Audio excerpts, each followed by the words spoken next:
Hey, Oiler Nation, we are back, and today we have a special guest with us, former hockey sport reporter, I guess, and current entrepreneur and businessman, Brendan Monroe. How's it going, Brendan? Pretty good. Thank you. Great to be on your show. Welcome to the pod, Ahmed. Nice to see you again. Nice to Seeing have you guys. Thanks for coming, Brendan. We appreciate you coming on the pod. Your first guest. Yeah, thanks. Happy to talk Oilers hockey. I'll maybe give myself a little bit of an introduction as far as my Oiler credentials and bona fides go. I grew up in Edmonton in the 1980s. The team was good. Everyone gave their tickets away during the regular season because they knew the Oilers were going to win. So my dad took me to a lot of hockey games on the corporate tickets. Grew up watching the greats, Messier, Gretzky, Curry. Got to go to the final game 4.5 in 1988. Oh, wow.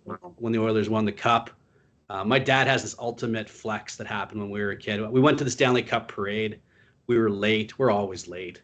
1987, and we got off the LRT on Jasper Ave, and all of the cars had just gone by. We missed the parade. And I said, Dad, we got to get back on the LRT. We'll go down the other end of Jasper Ave. We'll catch down to the parade. He's like, we'll just go next year. That's awesome. Oh, That's just how good Oilers hockey was in the 1980s. So I grew up, playing hockey, never at like a super high level. I played some Bantam A and some house league, and I was a pretty average hockey player, but it was something I really enjoyed doing. And then as I got into my early 20s, I decided that sports writing and sports reporting was maybe the best way that I can contribute to the game. I got a chance to cover hockey for Hockey Now magazine. Did a bunch of writing for them. Got to cover the Edmonton Oil Kings for Hockey Now magazine. So I was upstairs in the press box at the old Rexall Skyreach Coliseum. Up next to the championship banners up close. It was a pretty special experience being able to do that and being down in the bowels of the old Coliseum Arena, interviewing hockey players and meeting the coaches and interviewing players back then. Like Troy Stetcher was one of the players that was kind of around back in that era. I think he was playing for Penticton at the time. So just that was where my hockey reporting happened, was mainly in that early 2000s to 2010 kind of era. I broadcast a lot of hockey games for the Alberta Junior Hockey League for the St. Albert Steel. I was their play-by-play broadcaster for a couple of seasons. Wow, I didn't even know that. That's amazing. Yeah. Crazy. Dan Carr was on the team back then. It gives you an idea of kind of the vintage. He wasn't even a star then. Somehow he made the team. It's great times just being a hockey reporter. I ended up working for the British Columbia Rugby Union, BC Rugby, and with our national rugby team as well, doing some broadcasts for them. So I think I still hold the record for the most rugby broadcasts in 1 year in Canada. I did over 100 broadcasts of high school and age grade and provincial level and national level rugby.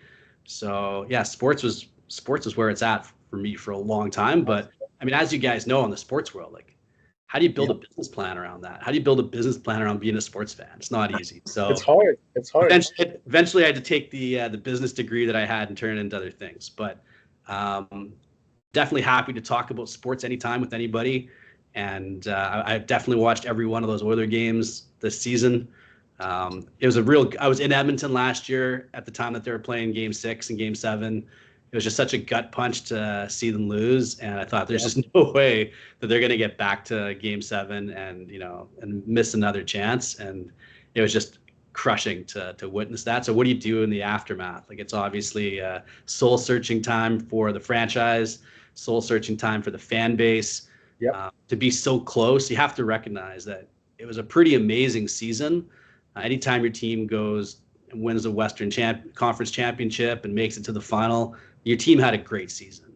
That's but right. It doesn't make Oilers fans feel any better witnessing what they saw in Game 5 and Game 6. So it's all about that perspective. I think that a couple months from now, we'll probably look back and we'll be like, yeah, it was a pretty good season. It's still pretty fresh. And just the way things ended, it just ended so abruptly, right? And I think all of us are just sort of still reeling from that. Yeah. So it's But you know what, Aleem, with Brendan coming on the show and obviously working with the media in the past, Brendan, our show's premise is fans, by the fans, for the fans, no filter. So maybe you can shed some light. I mean, before we get into anything else, is that Aleem and I both felt that with the mainstream media, there is a little bit of a holdback on opinion because of the community you're involved with the athletes and with the coaches. And I feel and that ultimately the people that you follow and give you licenses to go and interview these guys, the exactly, NHL exactly. itself, right? I mean, Yeah, that's every part of the media, though, right? If you think about the business media, are they going to give a CEO on BNN really tough questions that might, kill the exactly. stock of that company, or are they going to give them maybe hard but fair or somewhat softball questions? They want the access, right? The access they think drives the ratings. Or in politics, you're going to give the really hard questions to those MPs, or you're going to give them questions that allow them to kind of step on their platform and build and sell.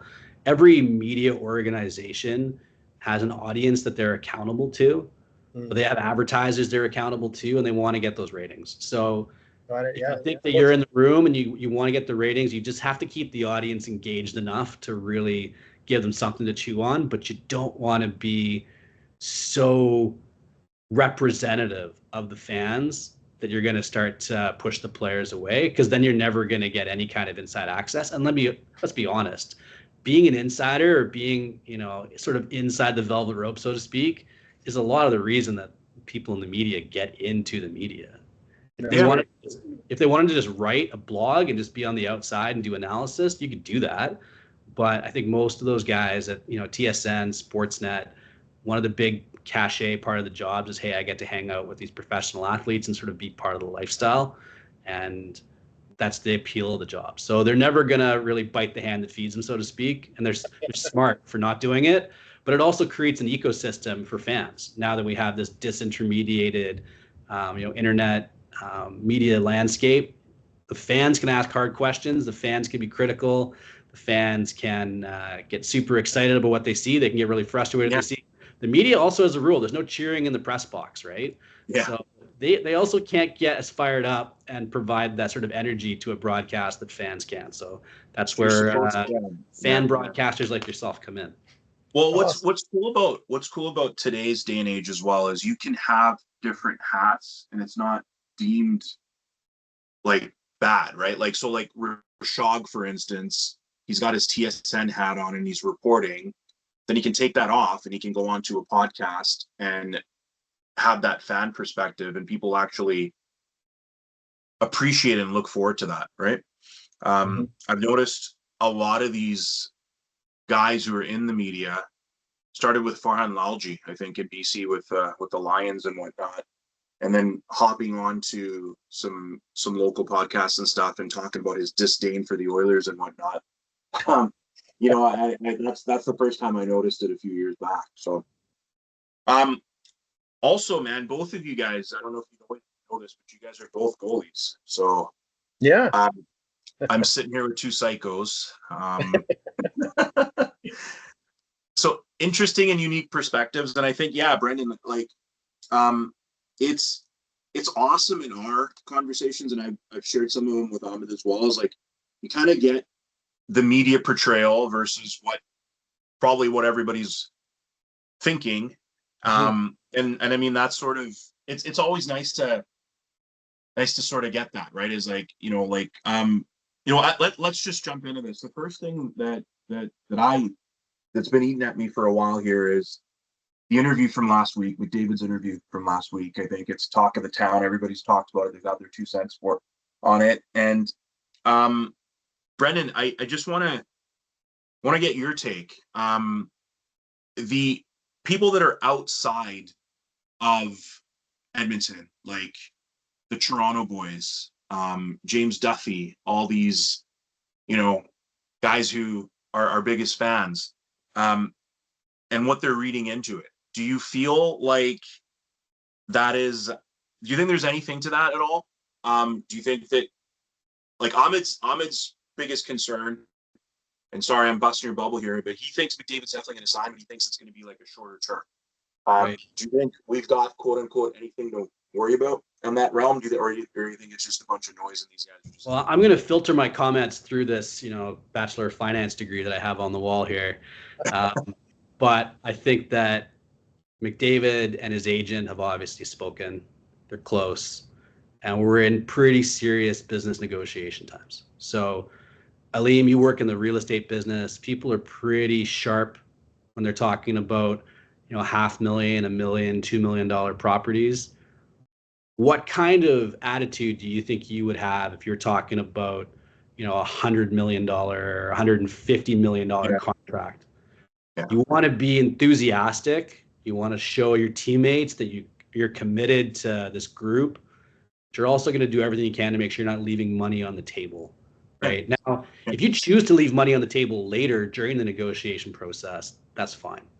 But he's not going to start with that. He's going to put himself in the best negotiating position possible. And he knows that he's not really accountable to the fans at this point. They're going to buy the tickets. They're going to show up. They're going to watch the team. And he's probably going to re-sign a pretty healthy long-term deal. But the question is it going to be for 8 years? Is it going to be for 6 years? Is it going to be for 4 years? We've kind of talked in the past about the core and building the team. Darnell Nurse is on this team because Connor wants him on this team, right? That's right. Leon Draisaitl committed to this team because he knew that Connor was going to be on this team. It's a two-way street. You can't build this core and say, these are my guys, and then you're going to walk away from that, right? This is Connor's team in the same way that LeBron has a basketball team, had a basketball team in Cleveland, and got whatever coach he wanted, got whatever manager he wanted, got whatever supporting players he wanted. That's kind of the same model here, for better or worse. I think Oilers fans recognize that. And Connor's going to both get the players he wants and get the dollars he wants. So the only thing I could see him doing is, maybe going shorter term. But what's the point? He's 100% tradable. You get a maximum contract for the maximum term, unless you think the cap's going to go up significantly in 4 or 5 years, in which case you just go shorter, not because you want out. You go shorter because you think you can reset that contract in 4 years and get whatever the new maximum is then, right? Yeah. That's just sharp business. I agree from the business standpoint, but I also feel it's a two-way street. You can't have your cake and eat it too. Yeah. We were having an offline conversation. I don't think I got a chance to share it with you, but friend and I were talking, I think Saturday night, and just about this whole thing with Nurse and whatnot, right? Yes. We're talking so much. This just stands out to me. We're talking so much about winning, right? But then, we give 14 to Leon, right? If you want Nurse to be earning $9.5 million, I could stomach it a lot better if Leon's paying $4 million and Connor's paying $4 million. You take a bit of a discount. Then the way I'm looking at it is, okay, then the team's really only coming up with an extra $1 million, right? $1.5 million. If you're gonna take less money to keep your guys, that's great. But if you're gonna want top dollar, like if he's gonna come out and ask for 18, 19 million, which is probably what he would get on the open market, maybe even 20 million, I'm not disputing that. But if you are like, there's a like that extra few million isn't really going to change your life, but it could make a difference between having an option when Zach Hyman goes down, other than Corey Perry, right, as your next go-to guy. I mean, we can talk about coaching and the utilization of the players that we had, like Skinner, etc., for one thing, but I just feel like, I really don't like the idea of automatically going back and re-upping Connor Brown. I think it's going to depend on what the money is, like we were talking about yesterday, Ahmed. But if it's going to be another $3-4 million contract, I mean, are we really setting ourselves up for winning, right? Ahmed, what do you think, man?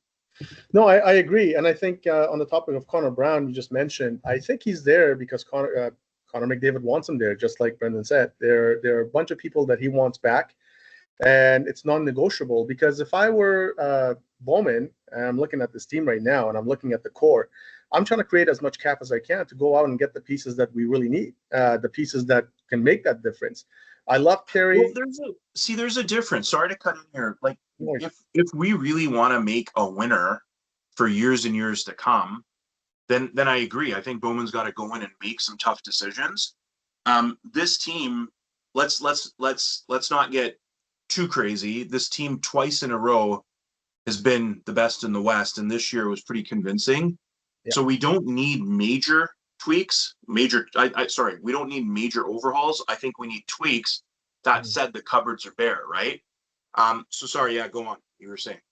Yeah, no, you touched on that exactly. I think Bowman wants to create a little bit of cap and wants to create a little bit of possibility for other players to come in. But what do we have in the cupboards? Like you said, do we have a lot of picks left? We don't. We used a lot of them. Do we have a lot of young players we can leverage? We have a couple, but we want to hold on to those guys. So there's not really a whole lot you can trade off other than what's on the roster, and these guys walk or they're bought out, so you can create enough cap space and go after some free agents. But if Connor's going to dictate how this team goes, and he comes in and he says, "Well, I want Connor Brown, I want Darnell Nurse, I want Corey Perry," you're really shrinking your own ability to bring in those one or two extra players that could make the difference when somebody gets injured, like a Zach Hyman. So I don't know. The names that are not being mentioned right now is Arvidsson's probably gone in terms of either a trade or a potential buyout. I feel that perhaps Kane, although I don't want to see the guy go because when he's on his game, he's fantastic. But there's another just over $5 million in cap space you can free up in trade, or if somebody gives you some picks or whatnot. Oilers have to work it out because Kane's an interesting guy, right? People are going to say that he kind of fizzled out. The guy missed a whole year, right? Yeah. And the ask of him was a pretty hefty ask, and I thought he came out really well. But we got to put that into perspective as well, right? Mm-hmm. Missed an entire year, and it wasn't like there were significant injuries, right? And so I agree with you. I think more than anything, it's like the Kane move must be something else going on rather than just on ice, because I don't think you replace Kane with Trent Frederick, right? Kane's one of the guys, my opinion, one of the most unique guys in the league, right? He is like a Tom Wilson, really. He's a unicorn in terms of hitting and tough play, and he's got some skill. Let's be honest. At $5 million, I think he's worth the $5 million price tag. Somebody will pick him up if the Oilers want to get rid of him. He's tradable. But do you really want to see Kane on Dallas or Vegas or something like that? Because I don't. On Florida, maybe. Yeah. Obviously, the Los Angeles Kings, right? You get rid of that thorn in the side. You're going through the first round. That was what's cost them the bottleneck in the first place. Yeah. So I don't know. What's the answer here, Brendan? What are your thoughts? Who goes? Who stays? Kane's an interesting piece of that team, but I think if you trade him, and you can, it's a lateral trade. You're trading a body for a body. You're making a marginal improvement upwards, downwards. Yeah, I think it's fair to say there's stuff off the ice. I learned in life, once somebody shows you who they are, you should believe them. I think we have a pretty strong track record on who Evander Kane, the person, is.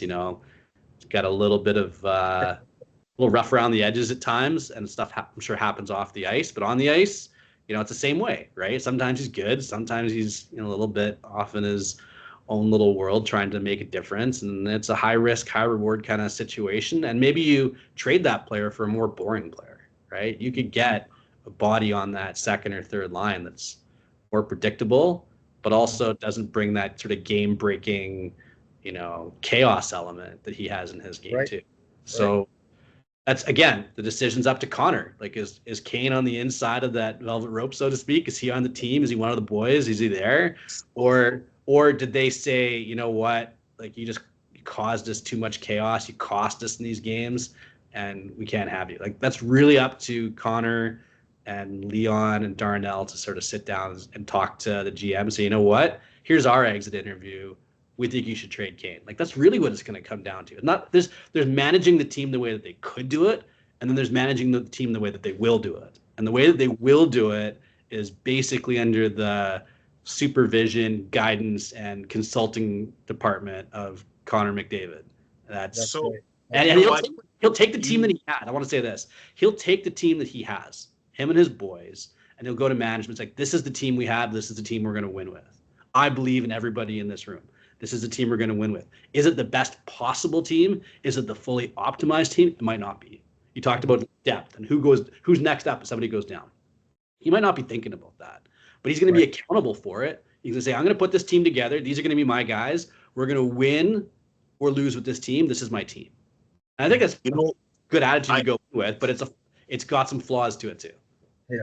I agree. I agree with everything that you've said. There's a couple of things that, I just want to touch on just based off what you said, triggered a couple of thoughts. So, this is just purely rumors and speculation and conjecture.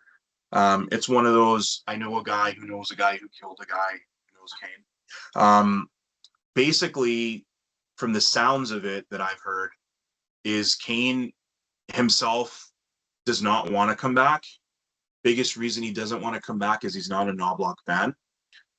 He doesn't feel like Knobloch gives him opportunities. And I think Kane is like, look, he said it in the media last year, right? Spectre, somebody was talking about his reduced production. And he's like, okay, well, I think for a guy with a double hernia or something, I'm doing pretty good. I've never played on the top power play. I've never gotten an opportunity when somebody's gone down on the top power play. He said all this stuff. And I think that himself, he's like getting tired of what's happening. And the other point with so back in 2020, I think it was, this is going all the way back, and the late great Bruce McCurdy and I had this exchange on Twitter. On their podcast on The Cult, they were talking about, this is when Leon won the MVP. So it was 1920, right? The lockout year, or not the lockout year, sorry, the COVID year. We had this line going. Connor had just, that was the year that, like, the previous offseason, he went down the last game where Giordano smashed him into the net, and then he almost, like, his career almost ended with that knee injury. So I think Connor had like 97 points or something in like 60 games or something. And he wasn't the man. Leon was the man. It was Leon, Nuge, and Yamamoto's line that they put together, like in, I can't remember when. It was like maybe November or something, and they just started buzzing and going, right? When we got back to the playoffs, I think the playoffs were starting in sometime in August, right? When we came back. We didn't see that line. We saw Connor play with Nuge, right? And I remember on the Cult podcast, they were talking about that. And then I tweeted out to Bruce McCurdy, and I was like, so we had this exchange, and I was like, well, this is kind of ridiculous. Like, is this a coaching move? Because I think Tippett was a coach at the time. And he's like, no, I just think that the captain thinks that this is the best team. Like, he's like, in order for the Oilers to perform, Nugent Hopkins has to be on his wing, right? So this goes back to exactly what you're saying, is like, I get it to a certain degree. You want to have a say in the way the team goes, but if you look at the other guys across the ice there, right?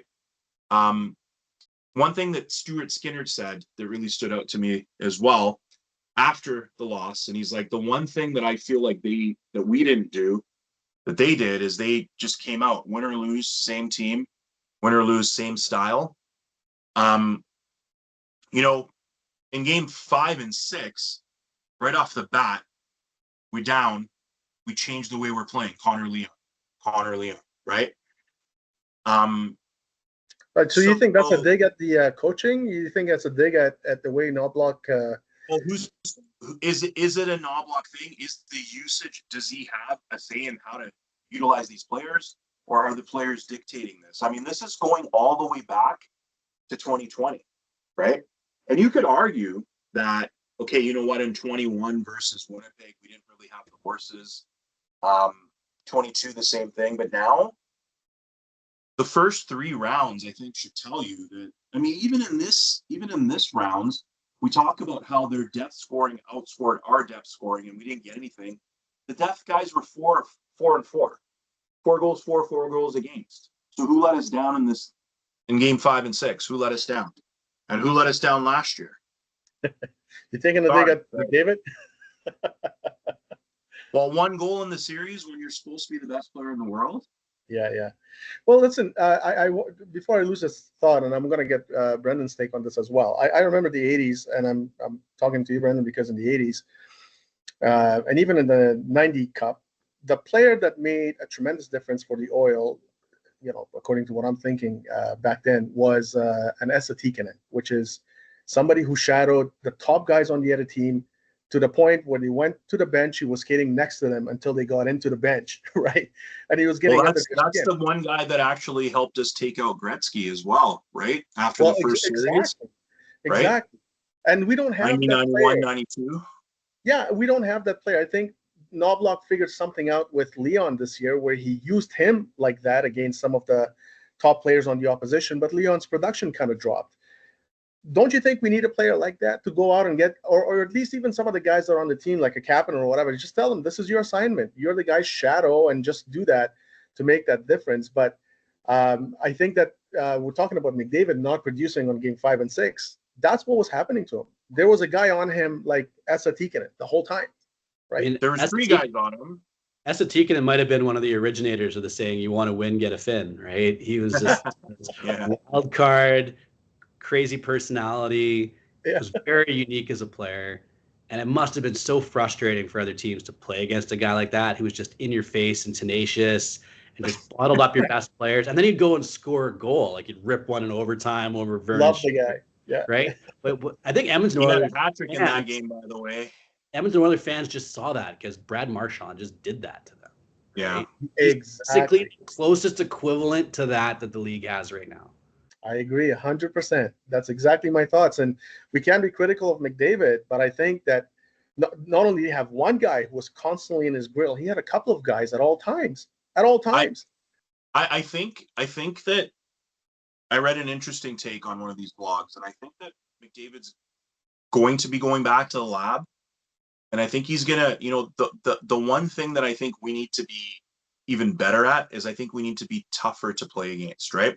So my take is Leon and Connor, if those guys are going to get triple teamed, double teamed, and they're gonna, like Ahmed, we talked about this throughout the series, right? Look, game 1, game 2, Florida sort of felt things out, figured out what's going to get called, what's not going to get called. Sam Bennett, Brendan, he went and he tested the waters. He tried to break a knee. He got a penalty. No more trying to break Stuart Skinner's knee. He's actually better for them than that.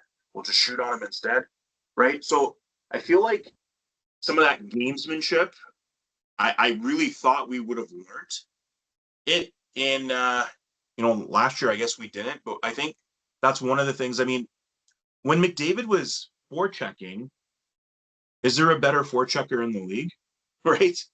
I don't know. So if I think we're going to see another element, that said, but again, I was roasting him, so I don't know why I'm backing him up now. I'm still pissed off at him. I'm not happy, Connor. I did not like all of that interview. So Connor, if he wants to win, he has all the right tools. He has the right players around him, but he needs to do as much to keep the puck out of his own net as he does to put the puck in the other.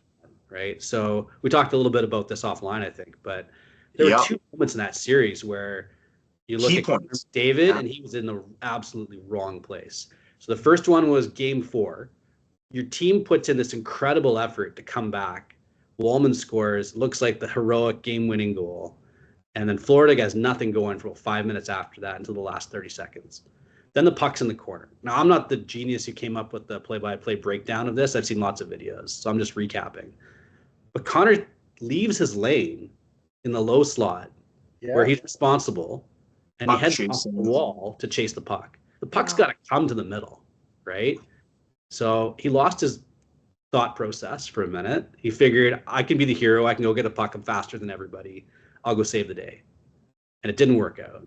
Yeah. Now, they won that game. I still think that series looks a little bit different if Edmonton closes out that game 4 in regulation than it does with a lucky bounce in OT.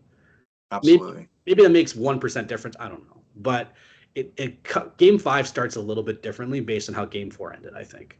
The other thing that we all saw was in the big game in game 6, and it's 1-0. Okay, not a great start. But then we have what looked like a fairly innocuous 3-on-3.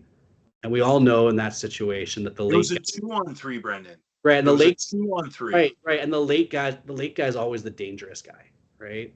You have the defenseman handling the puck carrier. They're in the lane. They have proximity. So why are you skating over to the puck carrier when you know that there's that guy coming off the bench? Double team the puck carrier and leave Kachuk, right? Yeah.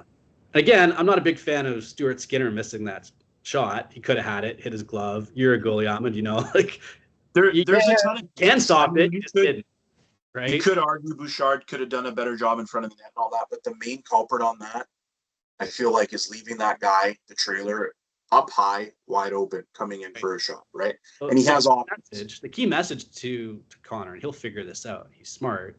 He's determined. He'll watch the tape. It'll be painful. But he'll see that he has to score a whole bunch of goals in the second and third period of these games because of stuff that happened in the first period. That he and his boys, but him particularly, did not have their head in the right place defensively. Yeah, absolutely. We can go back to game 2 as well. I think we had a lead and something similar to that happened. My question, though, guys, is why are Connor and Leon out in the last minute defending leads? We've got guys for that, right? They're out when we're up, they're out when we're down. Put yourself in the coach's spot, right? Who are you going to put out in the final minute? Ryan Nugent-Hopkins. Well, you can't because his hand's broken. Do you really want to do that? Yeah. Who are you going to put out in the final minute? Zach Hyman. Well, you can't. Yeah, Mark. Who are you going to put out in the final minute? Connor Brown. You can't. He's got a broken foot. He's got a concussion.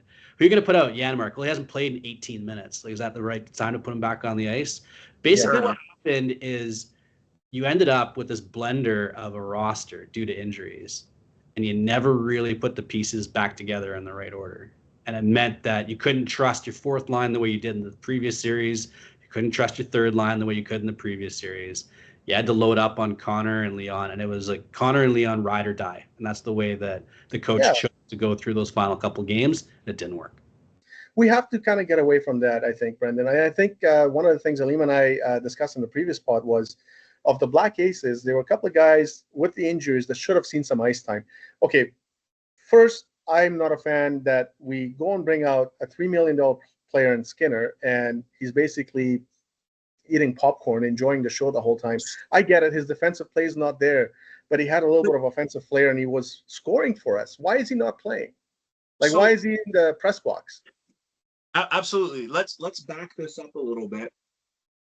And, leading up to the finals,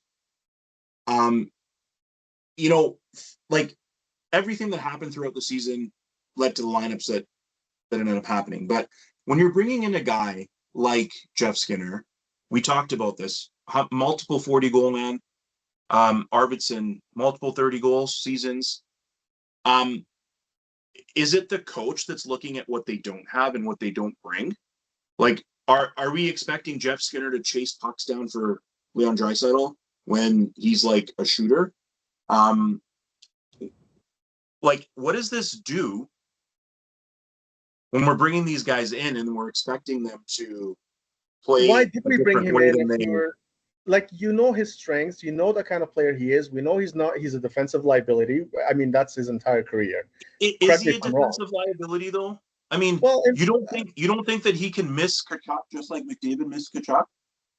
Right? Yeah, absolutely. I'm just trying to figure out what was the thinking process for signing a guy like him, bringing him in. Were you just trying to be charitable? Let him go to I can tell you what the process was. The process was we have Leon needing to sign a deal, and we need to show him that he's not going to play with a bunch of fourth line wingers who are also Rands, who are going to be responsible for getting the puck to him. Right. And so they said, we need to get some players with a resume to show Leon that we're serious about winning, that he can play with somebody that's not just Connor, and that we can have some depth. So they looked at the free agent pool last year and they said, okay, who are some players with resumes who want to come play here? Okay, Skinner. Clearly, this is an opportunity for you to pad your resume, sign a one-year deal, go pump in 30 goals. You'll get a huge payday in the offseason. We don't really care about the playoffs. We're just looking at, can you help Leon get this contract signed? And the same thing for Arvidsson, right? Here's a guy who's going to probably score 20 goals every year. So that makes complete sense. Let's put Arvidsson and Skinner and Leon together as a line and they're going to go score a bunch of goals. Leon's going to be super happy, get the pen out, sign the contract. We got Leon figured out. That means we got Connor figured out. We got this team figured out for the next 10 years. It was basically like the last couple of bricks on a wall that were already built. Like, okay, now we got solidity with this wall. We've got the big stuff that we need. So let's go and get Kane, or let's go get Skinner and Arvidsson and lock them in. It didn't work in the playoffs, right? It was to an makes end. sense. Yeah, that makes sense. Well, I mean, how many, like Arvidsson was a healthy scratch every other game in the playoffs. But my point with all of this, though, is, right, you got these guys, they are proven NHL players. They haven't slipped a ton. And now all of a sudden, they're not getting power play time. They're not getting any time. They're like turned into fourth liners. And then let's say power play one is not working. Like it hadn't worked for a lot of the playoffs. Let's say you need to find somebody to come up with a kill. These guys aren't doing that. What happens then, right? Exactly what Brendan said is what happens, right? So how much does that fall on the coach and his utilization? I mean, you know what? This takes me back to 2006. At that deadline, Kevin Lowe's extremely happy that he goes out and gets Sergei Samsonov, right? And I was joking with a friend of mine, and I'm like, you know what? He's going to be on the fourth line. And guess what? The first game, he played on the fourth line. And they asked Mac T about that. And he's like, by the way, that cost us Marty Reasoner. And then Rem Murray had to come in, and he lost that face-off in Game 7. So, I don't know. Anyways, I digress. You keep score, eh? Like, do the coach and the GMs actually have conversations? Because Mac T was like, yeah, it's nice to have these guys, but then where are you going to put them, right? Where is he going to play? We've got a stable full of left wingers. So that's what he basically said, right? So it's kind of the same thing here. Like, I guess we didn't have a GM at that point. Did Jeff Jackson talk to Knobloch about the fit, or did you just go out and just start signing guys because they look good on an NHL EA Sports roster or something, right? I mean, you got four cooks in the kitchen, right? You got Connor, we talked about earlier. We have Jeff Jackson, who's doing Connor's work as his personal agent. Oh, wait, now he's the GM. Well, not really the GM. Then we're going to get another GM to be, Jeff Jackson's GM. And then you got a coach who's got to figure out what to do with these players, right? That's a crowded kitchen. And I think that the main goal of signing players like Skinner and Arvidsson was contractual for Leon. It wasn't, hey, the coach is going to like these guys, right? The coach is going to have a role for these guys. And I don't think that Jackson at the time was really spending a lot of hours on June 30th and June 29th talking to Chris Knobloch about, do you think Arvidsson's going to fit into your first or second unit power play? I don't think he did. I think he said, here's a guy with a resume. We think he can score. On paper, he's going to make things look good. Leon's not going to play with them before he signs his extension, but let's get that extension done. And then we'll figure out whether they're useful players or not later. Yeah. Now, that makes sense. I hope that's happen this offseason as well. Yeah, and that's what I was thinking. How are you going to build a winner with that mentality? That's the crisis question that they're facing. This is the team that they have. And there's a very real risk that mentality will survive the offseason. And we're just going to go back into the next year with a run it back mentality. And they're going to probably have another good deep playoff run. And they don't have that championship piece that they need to get them to the next level. And what is the championship piece in your opinion, Brendan? What do you think? I mean, we need a goalie, obviously. A goalie they can trust. It doesn't have to be the best goalie in the league, but it's a goalie that they can trust. Like, look at Grant Fuhr back in the 80s. He let in a ton of goals. Yeah. The team trusted him to make that breakaway save when the game was 3-2 or 2-2. And how are you over Skinner missed all the breakaway? Right? Every time there was a massive defensive mistake, because there were lots, suddenly it meant there was a breakaway going the other way. And the only one that didn't end up in the back of the net was Reinhart in overtime because he missed the net. Because he missed the net. Yeah. That was hard to swallow. And what they show is the players afterwards, like Leon's face and Connor's face, and you could tell that they were not impressed. Like, they needed that save, and they're going, "What are we doing here?" Like this. But you know what? You've seen this movie before. Devil's advocate. If you are better defensively, you're not going to give up those opportunities so that you have to open it up. Right. That just seems like something that we just couldn't figure out, especially in the last 4 games, five Again, games of devil's the series. advocate, you get the early saves and you're not down to nothing. You don't have to open it up and take all kinds of chances and open yourself up to Exactly. all kinds of counter. It's true though. I mean, the flip side of that is how many opportunities did we have early in those games where they got the save, no matter how shaky the other guy on the other end looked, he got it done. What does Game 5 look like if Connor Brown scores 30 seconds in on a half breakaway and Bobrovsky made the save look easy, right? Yeah. And that was a solid save. That was, Game 3 as well, right? Edmonton's first shift was great, right? Yeah. So who do we go? Like, I mean, now we're here. We've kind of established what the team needs. It's the usual suspects in terms of names that are out there. I'm gonna get you guys. I'll get your thoughts first, and then I'll a goalie thing. I'll share my 2 cents on who they should probably go after. So, Brendan, we'll start with you. Who do you think is a good goalie we can go out there and bring in? I mean, in baseball, they talk about wins above replacement, right? WAR. You could probably answer this question with anybody with a WAR of 0, right? It means any goaltender whose save percentage is about 905 or higher. Yeah. That could be your guy as long as the team trusts them, right? That's So, Swayman had a bad year, so his market price is maybe a little bit lower than it was 6 months ago. What does he earn though?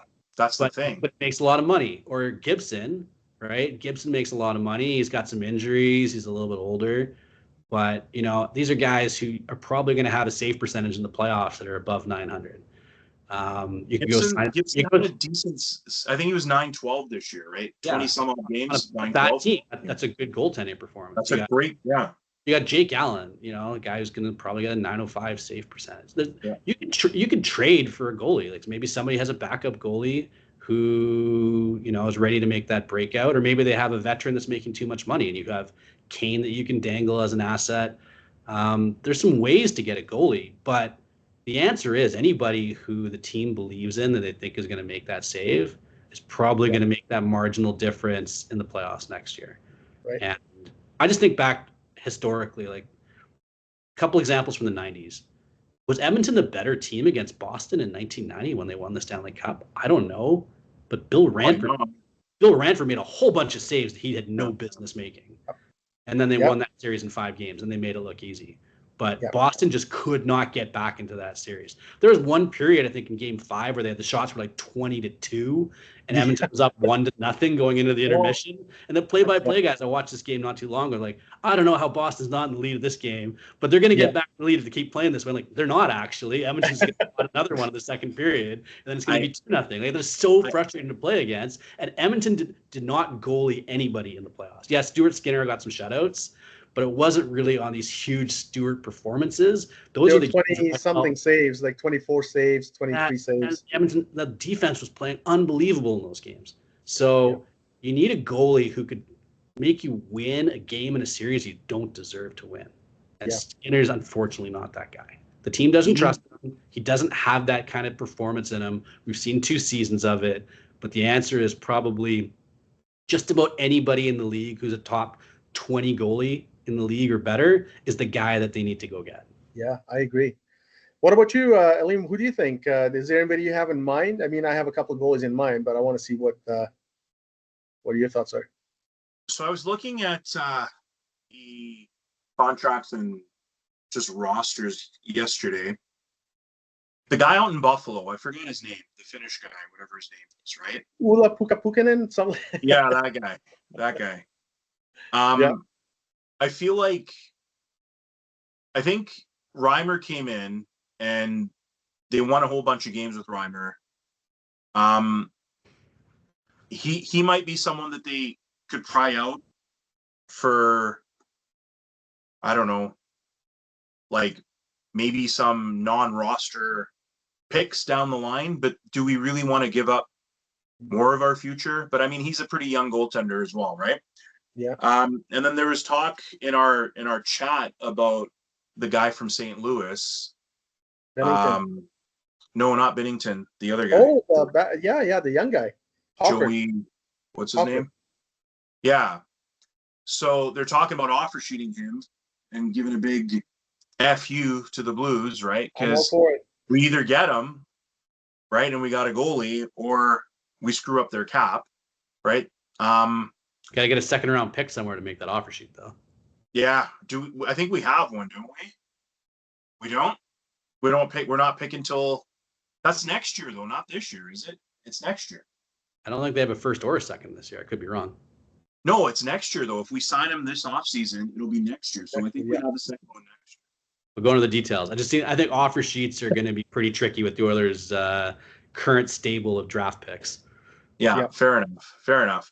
I kind of think we need somebody with a bit of I don't know who it's going to be, but further what Brendan was saying, obviously the guy who they can trust, but it's more than the save percentage, it's the situational awareness. And I'll go back to the first goal in Game 6. Florida wanted Skinner to be playing the puck, right? They were salivating because how many times did he put the puck into danger areas and whatever? The first goal, all he has to do is reverse that play. Like I saw it live. It's obviously it's a lot easier sitting, in the stands or on your couch. But realistically, the puck had no business going the way that it went. Bouchard was wide open right behind him. Now there's got to be some communication there with Bouchard and whatnot, but situational awareness. And then the third goal, your team is gassed. It's a long change, and you get a muffin thrown at you. Just eat that puck, right? Know the situation. Know when to freeze the puck. Know when your team's struggling. Brendan, you and I joked about this offline that this guy would probably be a pretty crappy beer league player, right? Most goaltenders, you take them out, you put them on defense or forward, and they're really good because they can read the play really well, right? I just don't think Skinner can read the play, and that causes a lot. No, I think it's all established that Skinner. I think you and I have talked as well. I mean, we've established the guy has the tools. He just doesn't have the situational awareness. I think he's still young. I still believe that he can, over time, become a good goaltender. I think he will too. I think he will too. But I'm torn here because at the start of all of this, I was thinking you keep Skinner, you get rid of Calvin because that's a good backup for $1 million for another team that's got an established starter. But then you also got a $1 million backup that's pretty capable in Calvin Pickard, right? So I don't know, but all I'm looking for is somebody that is gonna make it easier on them and freeze the puck when they need to and actually make a goddamn save, especially on a breakaway, right? So I don't know who that's gonna be, but Brendan named a whole bunch of people. Jake Allen, 905 save percentage, right? Yeah. He's a UFA. Out of the UFA guys, does anybody have a list of the UFA guys? I haven't looked at them all. I looked at the UFA list. It's not especially intriguing. It's not great. I'll tell you guys who I think that we should try and get, although I don't think that the team. Gibson? Gibson is okay. Gibson's he's not a bad goalie. I think he's kind of given up a little bit because of the team that he's on. I don't want to be part of the rebuild. I have some Seth Jones vibes coming from that guy. But do you want to pay $6.5 million? That's the thing. No, right? Hear me out. I think the guy, if you're going to go that much, I think you guys should probably be in somewhat of agreement. And we're going to go after a guy who's got some history with injuries and whatnot. Why not try for Demko?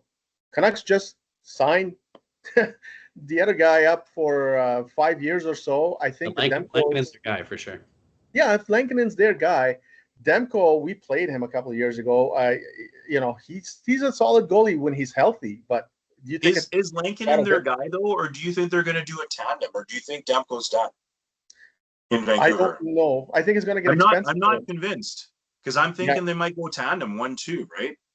Well, they have one more year, and then Demko's a free agent, Brendan. I'm not sure. Maybe you guys can check on that. But I think he's free agent after next year. The guy has battled injuries. He didn't look like the old Demko when he came back. I think there may be an appetite for Vancouver to kind of get rid of him. Here's my thought on goaltending and what I think they could do and what I think they will do. I would be 0% surprised if they decide to go the 2006 Kevin Lowe approach to goaltending. which is we have Conklin and Markkanen, and it's going to be fine. And Morrison for shootouts, it'll be fine.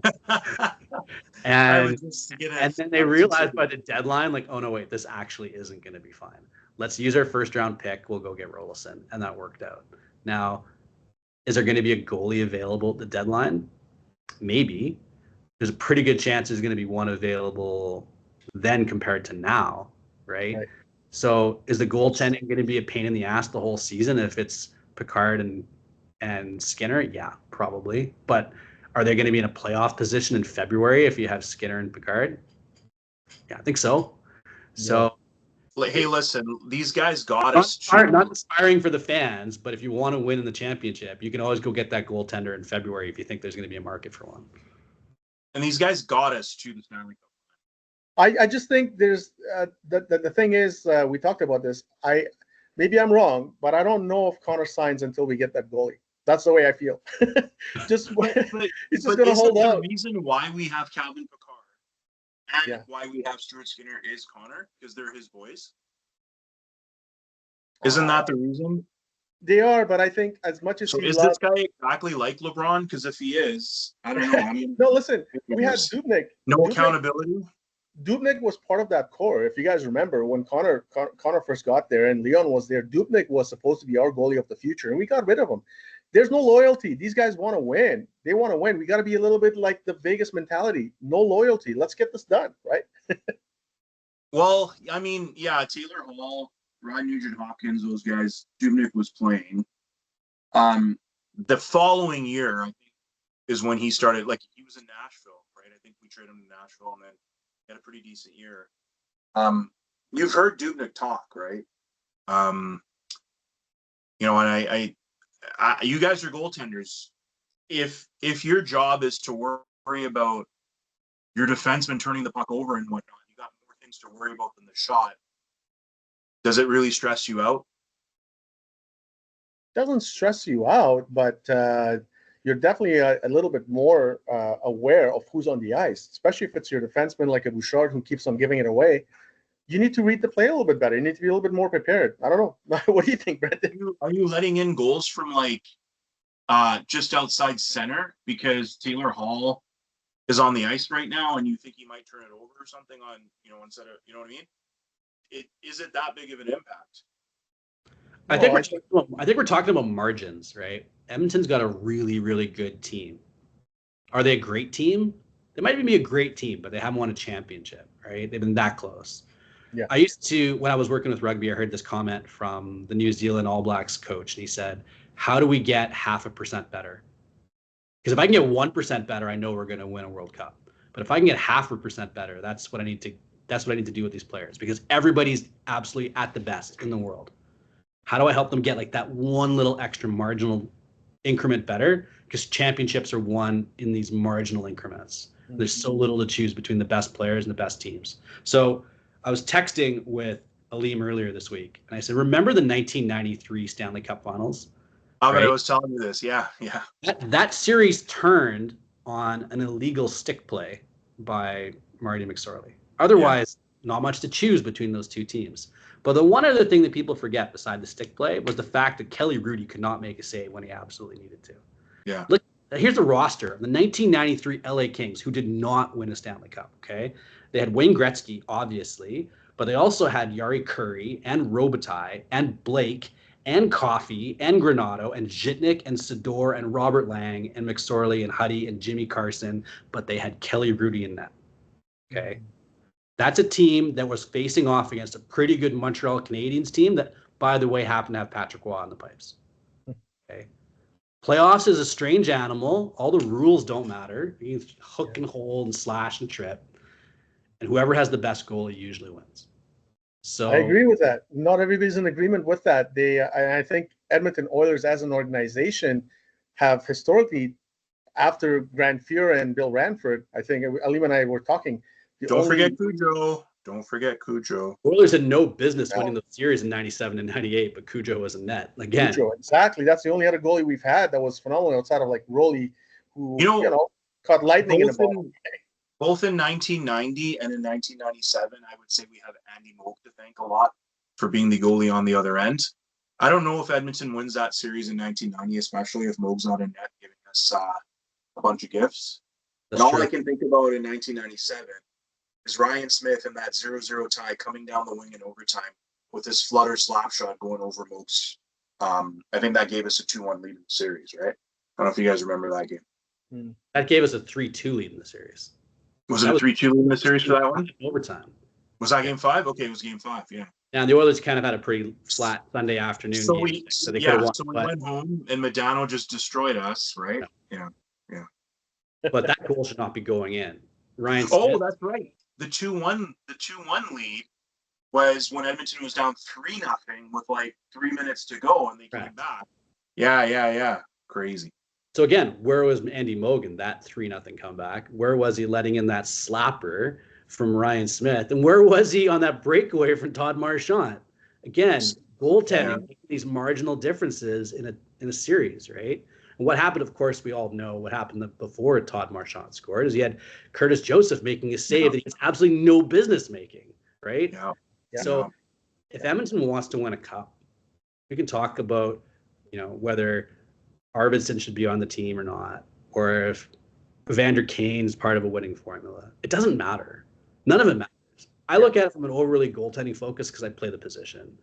If anybody needs a yearly goalie this fall in the Fraser Valley area, Chilliwack, Abbotsford, I'll tell you.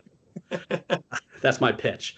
But goaltending just wins championships. And you need a goalie who's going to make that breakaway save or who's going to find a way to get across and make that cross seams penalty kill save. Or freeze the damn puck. Not that you get a change. No, listen, I'm with Brendan. Like, listen, forwards change the way they play based on the goalie they're facing. And I think you mentioned Bill Ranford, 20 saves in that one period. Over a period of time, when these forwards are throwing everything, and we saw that with the Oilers doing that with Bobrovsky, you're throwing everything in the kitchen sink at the guy, and he's saving everything. It gets into your psyche. I remember a game where there was one player on an opposing team, beer league stuff, but he used to terrorize me. This guy could not miss, like no matter where he took a shot. And one night I got ready, we were playing this team, and I made a point to skate over to him, and I just whispered in his ear, I said, no matter what happens, you're not scoring. Everybody else can score, you're not scoring. And that just got the guy going. So he was taking slap shots as hard as he could and was missing the net. He didn't score all night. So you can get in their psyche as forwards. If you are playing solid, goalies can get into their heads. And I think that the Oilers have been cursed a little bit with a couple of goalies. I know Ottinger, as good as he was in the previous series, he's not in the Oilers' head, and the Oilers had his number. We've destroyed him. Same with Hill. I think this year we got under his skin with who was it that was skating over to him and Zach Hyman? Hyman was in his ear and he got him. Yeah, you can get him there. Hyman called him a snap show in one of those interviews. That was pretty funny. Yeah, it can happen, right? And we need that guy who could do that for us with the opposing teams. Well, right? I feel like there's two goalies that get in the Oilers' heads. Number one is Bobrovsky to a certain degree, and number two is any backup in the goddamn NHL. Just gotta play him against them, right? We're all Make him Dominic look like a Hasek, superstar. That's true. We have an uncanny ability to make any backup on any team look. Remember Shilovs? Oh my God, man! Could you imagine had we lost the series to the Canucks?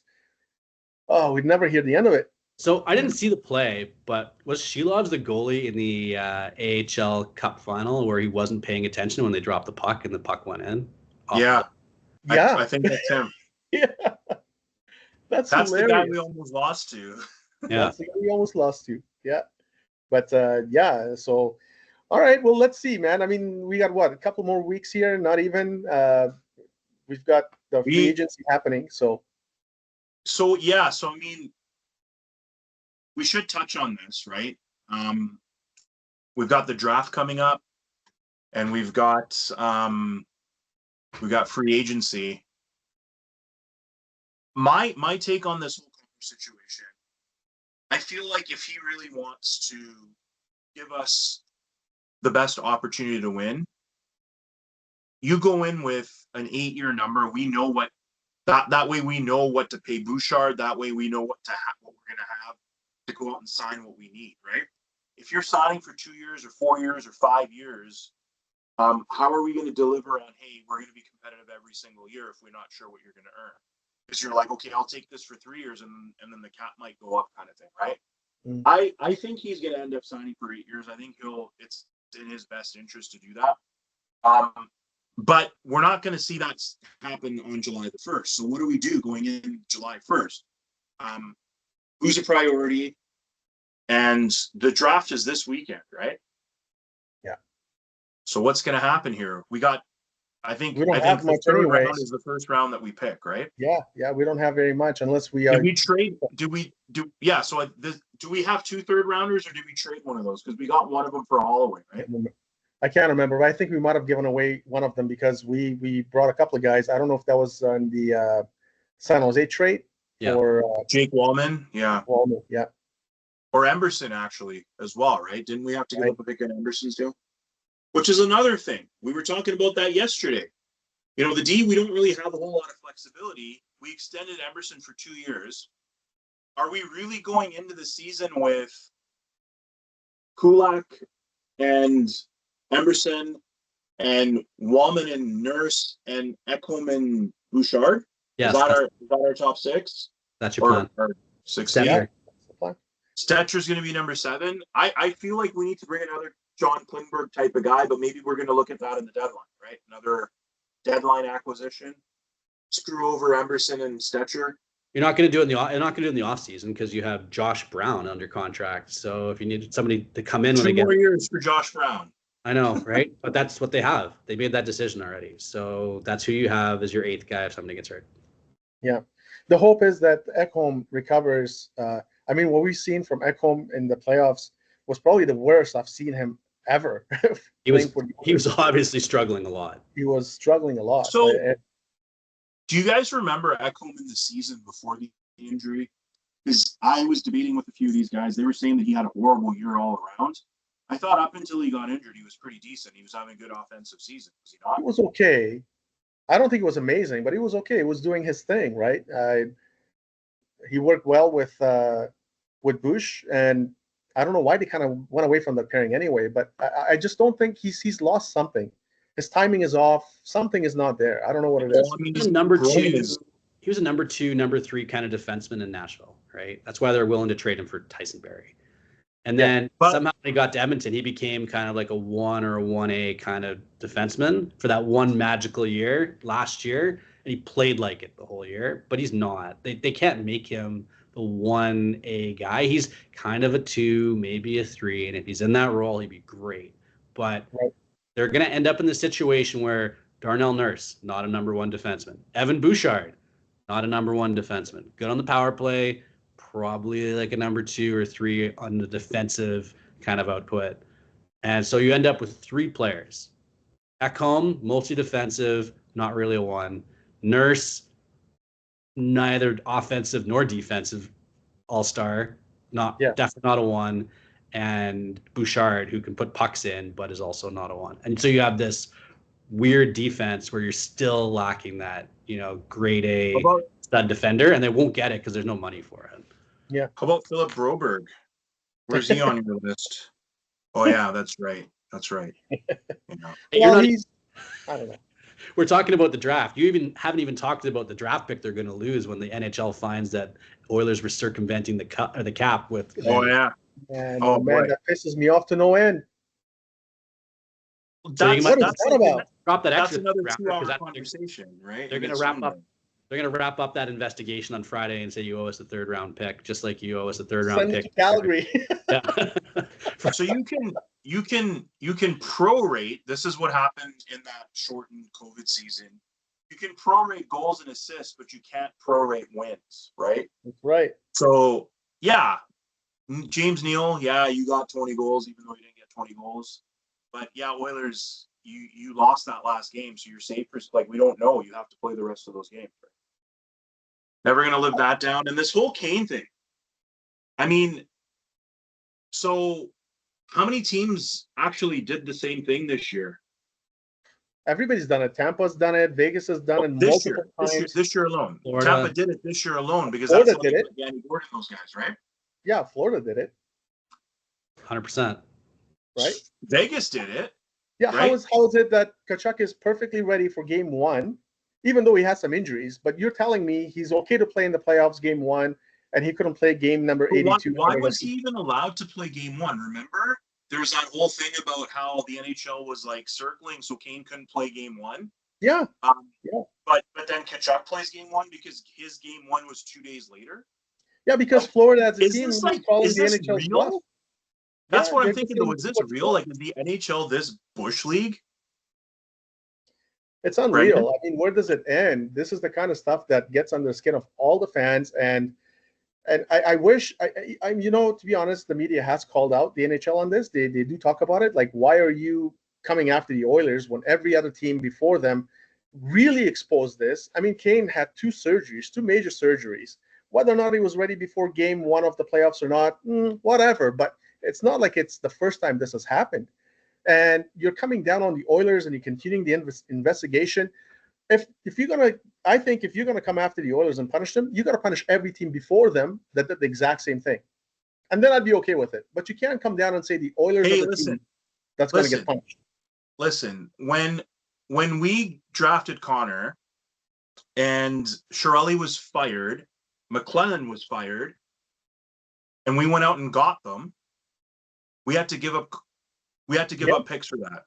We did compensatory picks for fired guys. Yes. So guess what happened though? The year after that, after we lost those picks, that rule disappeared. Yeah. So I don't think they're going to go back and retroactively do anything. If anything, they might just fine us and then change the rules. Right? Well, it's part of the collective bargaining, so they cannot just change the rule. It has to be part of the collective bargaining at the next negotiating table. And yeah, they will discuss it. They will do something about it because the players themselves are kind of tired of it. But it's not going to be anything major. Was the stuff that happened in 2015, was that part of the collective bargaining agreement as well, or is that an NHL rule?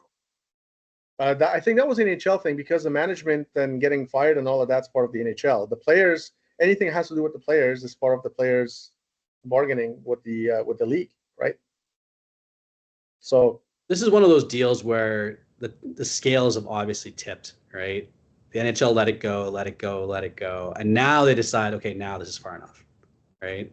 And you just happen to be the fan base of the team who's kind of, been zeroed in because Evander Kane is not a sympathetic figure, right? Yeah. Right. He's not a hero of goodwill and general fandom around the league. Okay. That's right. So it's easy to punish that guy. It's easy to punish that guy. I would argue that Matthew Tkachuk on the other end. I mean, let's dive into that for a moment here. These celebrations, like the other night, Evan Rodriguez or whatever the hell his name is, the guy who scored one goal, the sixth goal in Game 3, I think it was, big contributor to the Stanley Cup championship. He starts a chant in the club, was F the Oilers, and then followed up with what's his name, Tkachuk saying Connor McDavid who. I mean, this is the type of crap that the NHL is. They don't have any problems with that, and they're gonna go and they're gonna. If Connor McDavid was like a classless player and somebody who rubbed it in their face and who was like, somebody like Brad Marchand or somebody that really tripped everybody constantly, I wouldn't have a problem with it. But is he not one of the classiest players in the league? I don't have anything else to say about this other than I don't think that if Connor, Leon, Bouchard, all these guys, Hyman even, I don't even think they'd be thinking about the other team. They'd just be thinking about the fans and like what they'd be doing. They're right. Celebrating the team, right? Yeah, it's classless. I don't know. But what I'm saying though is you're talking about Evander Kane. I mean, maybe Kane has a field day. I have no idea. But you're talking about Evander Kane being this like polarizing figure and a not popular figure in front of the NHL. So, I mean, I don't want to play this card, but what's the difference between Kane and Tkachuk? Because Kane embarrassed the NHL and Tkachuk didn't. Kane embarrassed the NHL with that whole traveling Vax Pass fiasco where he didn't want to play along, and the team fired him, but then he sued them, and he embarrassed the NHL with that whole scenario. And not only did he embarrass them, he showed up in Edmonton and started pumping goals into the net and making it look even worse. So Yeah. he doesn't have a lot of fans at NHL head office, I don't think. And so if they need to address the LTIR issue, which they obviously need to address, he's kind of the perfect fall guy for that to happen. And of course, all of this is meant to say, I don't think you should really worry about the third round of the draft on Saturday, because I have a feeling Edmonton's not even going to pick there. No way. Oh, dude, it'll be tough. I mean, this draft, we don't have a whole lot. And next year, I think, is all we have to leverage if we're going to do some trades here. It's going to be a tough couple of years, but, it's hard. It's hard. Like, when you talk about all the drafts that the league has taken, second rounders, third rounders as compensation, what could have those players been at this time? We're not talking one. We're talking 3-4 players now. Based on the Oilers draft, they would be playing somewhere in the AHL or in Europe, I think is probably. That's true, too. That's true. That's true. Well, let's wait and see. So, I mean, free agency wise, Brendan, you think more of the same? We're going to, like, do you think do you see Connor Brown coming back? Do you see Corey Perry coming back? I think those are our free agents. Corey Perry, Connor Brown, and Trent Frederick are the free agents that the Edmonton Oilers are going to sign. And then we're gonna round it up with some European kids in Savoy. You might get some internal promotions. Tomasek. You might get some players like Savoy coming out of the farm. That's it. That's the plan. So Philip probably see some ice time next year. That's the plan. I think Phelps should, and I think that even in the playoffs, I think we should have kind of got the guy out there to kind of wet his feet a little bit. I don't know why we didn't. Noah Phelps would have been good, at least on the third, fourth lines. I think Henrique played okay, but how much worse would have Phelps been than Henrique? Why not give the guy a shot? He's bigger body. When you're getting owned by the Florida Panthers in the face-off dot, and this guy, I mean, you're not bringing Derek Ryan in, right? This guy's a right-handed face-off guy. He's big. He hits. He can skate. Why not give him 5 minutes? See what he can do, right? Well, I want to see. Because Connor said no.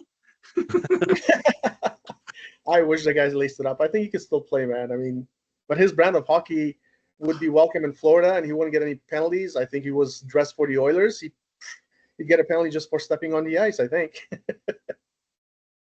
Yeah, I don't know, man. Brendan, I don't know how to feel about this, but I mean, deep down, I think every Oiler fan has those same sentiments as to like who's really calling the shots. And I think it's kind of been the same for, I mean, like we're talking about Darnell Nurse, right? In what stratosphere is this guy $9.5 million player? What did Ken Holland really mess this up? That was a bad contract. That was just way too much money. But it is what it is. Like whether he's getting paid 9 or 6, all it means is you get one extra player on your roster on your third or fourth line who you don't now have access to because you gave the money to Darnell. That's all. Yeah. So then that's exactly what I'm saying. But again, my argument is you want Darnell on your team, Connor and Leon. Well, pay up for his salary, right? You want him to earn $9 million, kick in $8 million. You guys take $4 million less each. We can go out and get $8 million, and we can find those pieces that we need to win, which is what apparently is all that matters to you guys, right? I mean, that's what my pitch would be if I'm Bowman, right? He has a counter negotiation to McDavid. He'll say, you wanted Nurse. He got paid by the previous GM $9 million, which was too much. So we'll keep Nurse. We're not going to trade him, but you need to eat last. Leaders eat last, right? You're going to have to take some of your money, and we're going to be giving that to Darnell instead. We're going to take some of your money. We're going to give that to Connor Brown instead. We're going to take some of your money. We're going to give that to Corey Perry instead, right? The money that you probably have earned and deserved, you're going to have to give it to some of your boys if we're going to have a Connor McDavid crew-led team here. You know what? He might embarrass the crap out of us and sign for $9.7 million. That would be insane. That's the dream. It's not gonna I happen. don't see it happening. So, yeah, I mean, I don't know, man. Like, we had this whole feeling and conversation. It really has the same feeling and aura of last year, right? Oh, we want to hear about all this. Like, yeah, we're here to win. We want to win, and then Leon signs for 14, right? Well, Can't take 12, can't take 11. Has to be 14, right? yeah, yeah. No, listen, man. There's some exciting days ahead. I think for the Oilers Nation. I think that we are going to go after a couple of names. It just wait and see what we're going to move out and who's coming back, who's not. But there. So you think it's going to be via trade? You think we're going to see a little bit of a different roster? I think you so. believe Bowman's gonna pull through? Because I mean, I'm kind of with Brendan. Like, if we're talking Connor Brown, we're talking Corey Perry. What other spots do we have? Okay, yeah, we'll unload Arvidsson, sure. Kane. There's zero defense. There's zero defense spots really to fill, right? No. And there's 2 forward spots you could swap out with Arvidsson and Kane. Really, that's all we're talking about here. Yeah. And if you were to do that based on the free agents right now, who would you guys bring in? I see a couple of names there that I'd love to see in Oiler colors. Nick Ehlers is available from the Not Jets. happening. I know Besser's available. I'd love to see him on Connor or Leon's wing because I think he can put the puck in the net. But he's turned down an $8 million a year offer from the Canucks, so I think it's a no-go. Who would you bring in? I mean, you're talking about a couple of guys who are Sam Bennett goal scorers. I'd love to see that happen, but no, it's not happening. Forget that, man. I would not watch. No, man, whatever it takes to win. It's kind of like business. You just can't have hurt feelings. You got to keep going. Am I right, Brendan? Obviously, the answer is Marchand, right? There you go. I would take Marchand over Bennett for sure. If you want to win, that's the player you need. They can't afford him. But I think that's the exact type of player who just always succeeds in the playoffs. Yes. And his teammates love him, and he knows exactly how to win. So that's what we think we're getting in Frederick, apparently.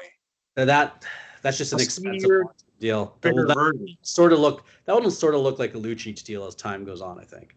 Frederick? Yeah. The Lucic deal will look like that. The first couple of years were fine, and then it just got worse and worse as time went on. So at least it's not expensive, but that's just a future buyout conversation podcast for 2030. What do we do with this Trent Frederick contract? Agreed. Yeah. Agreed. I can't believe they're throwing out around 8-year term with that guy. Well, they gave Pierre Engvall 7 years, right? Yeah, that's the comparison. Yeah. Well, TJ Brody is on waivers for the purpose of being bought out by Chicago. So we want to go down that route, get a Chicago defenseman, right? Work for Florida. Tyson Berry's available. Tyson Berry's available. Hey, yeah, man, you might may be available. Much needed versatility on the power play. Yeah. I honestly, I think the Oilers should try and make a play for Byram if they can. Make room for him. I don't care how you want to do it. That guy is good. You don't think size is an issue with him? No, but he moves the puck really, really well. Size, sure, yeah, size is a little bit of an issue, but if we're looking for, you mentioned like Klingberg, you want to replace somebody like him in the playoffs who can move the puck. Is there a Nicholas Yarmelson type of defenseman available? Because that would be solid. I don't see anybody on the list right now. Like that? Yeah. There's Gavrikov. He had a good, solid run against the Oil. That guy wants like $8 million or something. Forget that. I don't think they're going to spend the money on the defense core. I think they'll just let that defense core run all year. And they would be smart to look at some Podkolzin type wingers on the market. Yes. Podkolzin obviously was a big find, overplayed his expectations, and they need to go find a couple players like that, whether they're paying under market value or at market value, just to find some players who can chase up and down the wings and go get pucks. Yeah, man. You know what? Podkolzin, I love the move. I thought it was a safe bet at the time. 10th overall pick, right? So he's got some skill. He has to have some skill, assuming that, the scouts, those guys that draft in the first round, they show some skill. So at some point, he's dominated a league somewhere, right? Yeah. Yeah, I agree. I mean, if that Tomasek guy has a similar season to Vasily there, I think that'd be a great win.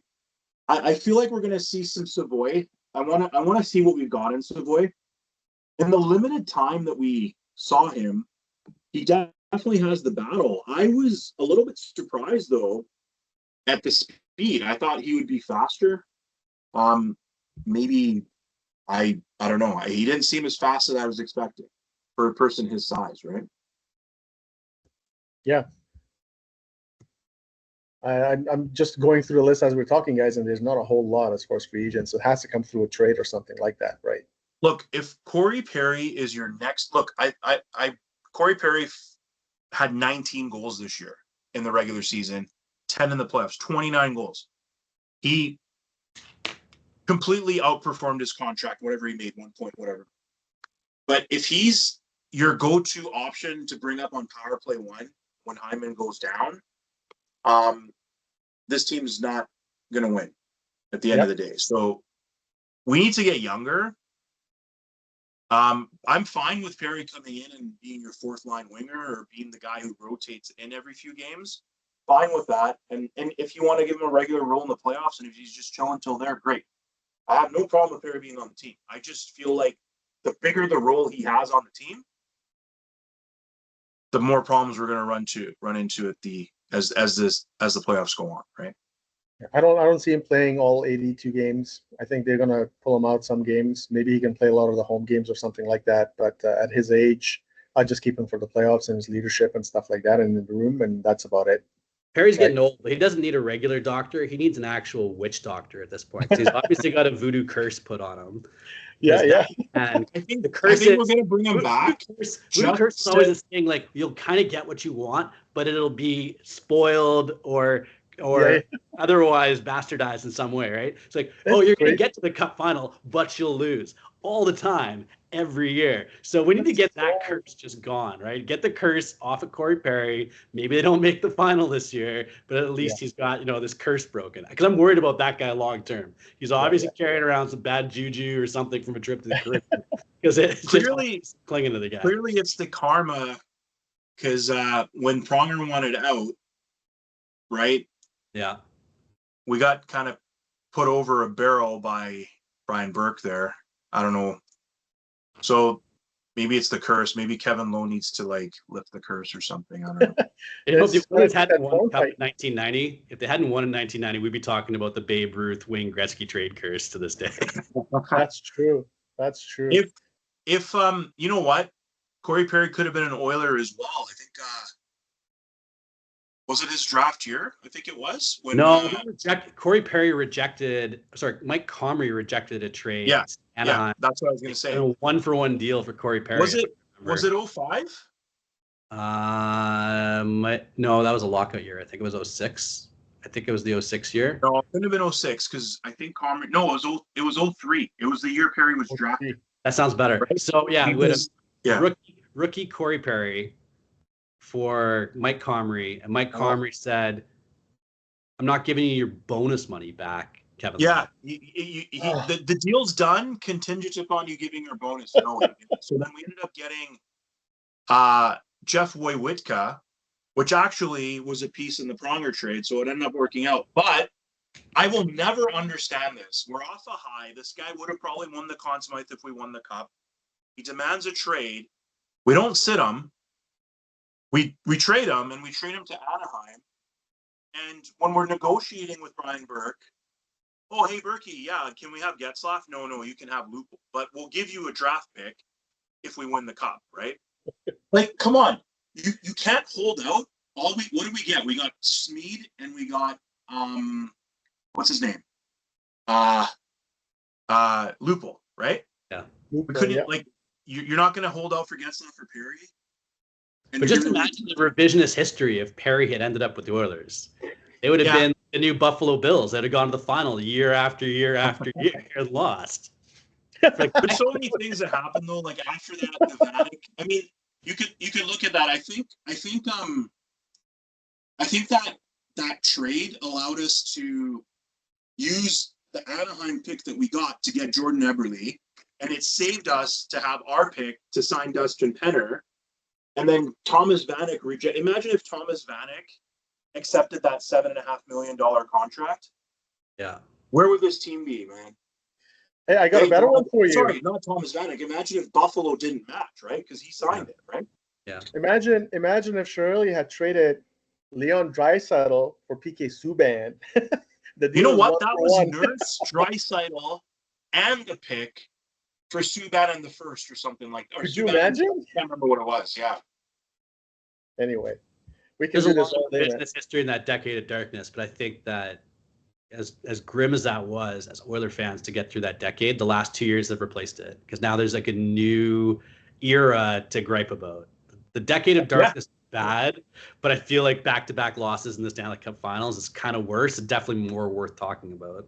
Yeah. Absolutely. But we've been through so much in the last 35 years. And you're sitting there as like, you know, a 10-year-old or whatever in 1990.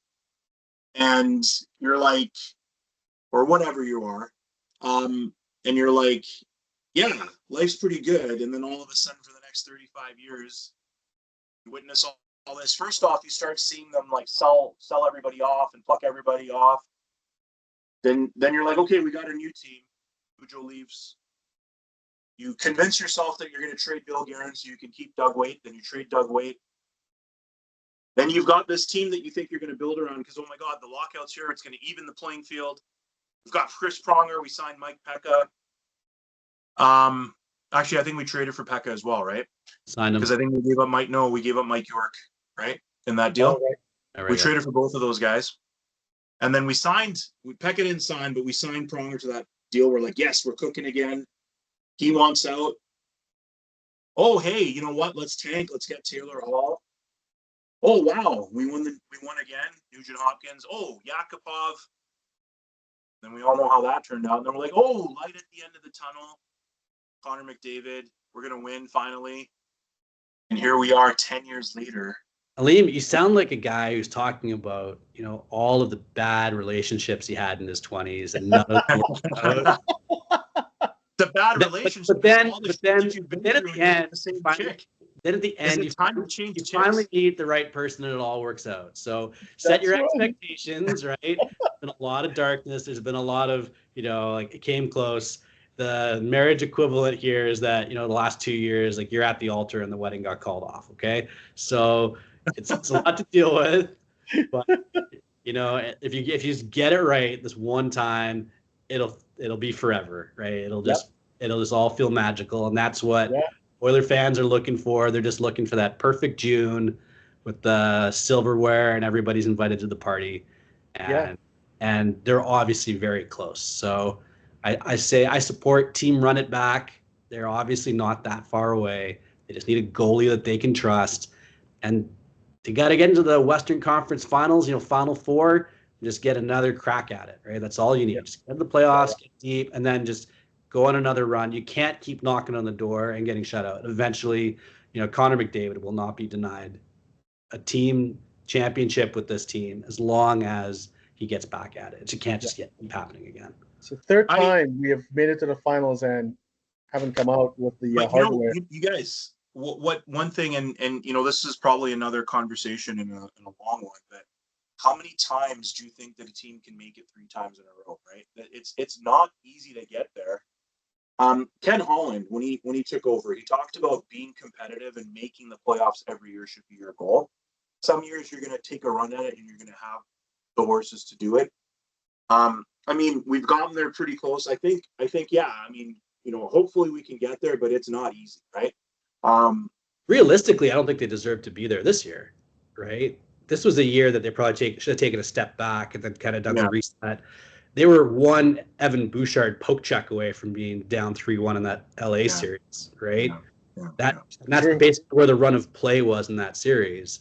They should be going through this deep introspection summer where their goaltending wasn't good enough and their defense wasn't good enough and their forwards weren't good enough, and save yourself the extra 3 rounds of heartbreak afterwards. Yeah, honestly. Right? They get to bring us back to the same place. This could end up setting us back further, right?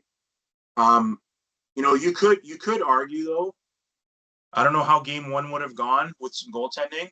Forget the first 2 goals. What about that last goal against LA? Like, I mean, we're going way back to April now. Don't want to relive it. But again, it comes down to what Brendan was saying, right? If you get an opportune save at an opportune time, right? Yeah, I think it's established, man. We need a goalie. It's already established. We're beating a dead donkey here, but How long we we've need been a on this goalie. call? Like hour and a half. Summary. You don't have to read all of the AI-inspired transcripts. The Oilers need a goalie. They Yeah, have a couple just of forward to the opportunities on last the wing. minute. They need a goalie. They have a couple of opportunities on the wing that'll probably come from internal promotions, and they're running it back. Let's talk at the trade deadline. That's really like the last 90 minutes. Hey, man, Yeah. on that note, I think we have covered pretty much everything that's coming up. Next week or so is going to be very exciting. And Brendan, we'd love to have you back, man. I mean, love your insights and, talking 80s hockey. That's my kind of talk. Sounds great. We'll get some extra special insights from Aleem next week because he'll be talking real estate and where he would spend all of Mitch Marner's money if he was shopping for a property in Los Angeles or in Carolina Vegas. or Vegas. Yeah. We could talk about properties and like the lifestyle of Mitch Marner next time we get together. Sounds great. Man. So, Brendan, you're going to be away. This guy's taking off to California, so he probably won't join us next week. But when you're back, we'll coordinate and we'll see if we can get some going. Ahmed, we'll probably.